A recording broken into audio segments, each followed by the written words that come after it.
Information de dernière minute. Les Américains viennent de confirmer l'arraisonnement du Belawan, ce navire russe de la flotte fantôme qui tente depuis plus de 2 semaines d'échapper au blocus imposé par les États-Unis. Dans un message posté sur X, le commandement européen des États-Unis annonce la saisie du Belawan pour violation des sanctions américaines.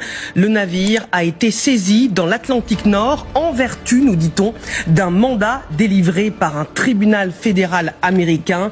La Russie a déjà réagi avant même le temps de l'arraisonnement et qualifié l'action américaine d'anormale. On vit un fait majeur. Les États-Unis affirment que le pétrolier Marinera fait partie de la flotte fantôme du Venezuela, utilisée pour transporter du pétrole sanctionné du Venezuela et, historiquement, de l'Iran.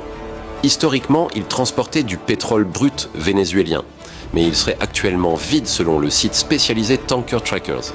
Je répète, selon Tanker Trackers, le navire poursuivi par les gardes-côtes américains serait totalement vide. Il n'y a aucun pétrole à bord, le navire est rouillé. Mais les Américains ont tout de même poursuivi l'opération, car un mandat d'arrêt a été émis contre lui pour transport de pétrole pour le compte des gardiens de la révolution iranien, considérés comme une organisation terroriste étrangère.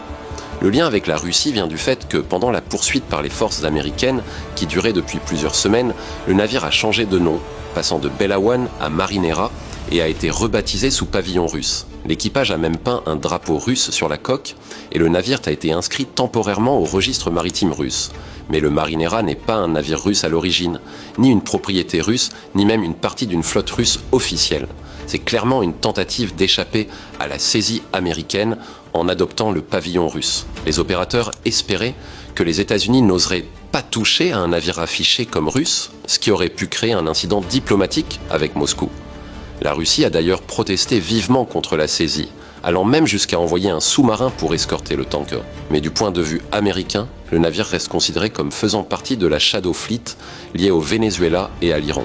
Il était sanctionné par les États-Unis depuis 2024 pour transport de pétrole illicite, lié entre autres à des groupes comme le Hezbollah.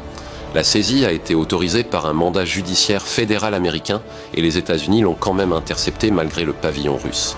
Alors pourquoi la Russie n'irait-elle pas bombarder des navires américains ? Un tel acte aurait immédiatement été interprété comme une déclaration de guerre ouverte contre les États-Unis et potentiellement contre l'OTAN, compte tenu de la zone et du soutien britannique. Les enjeux n'en valaient tout simplement pas la peine. Il s'agissait d'un tanker vide, temporairement et opportunément repavillonné, sans statut de navire officiel, ni importance stratégique majeure. Ce n'est pas un pétrolier russe, il était simplement sous pavillon russe. Et il y a une différence. Si tu veux comprendre ce qui se passe vraiment derrière les discours officiels, abonne-toi, partage cette vidéo et laisse un commentaire. La vérité n'est jamais populaire, mais elle finit toujours par s'imposer.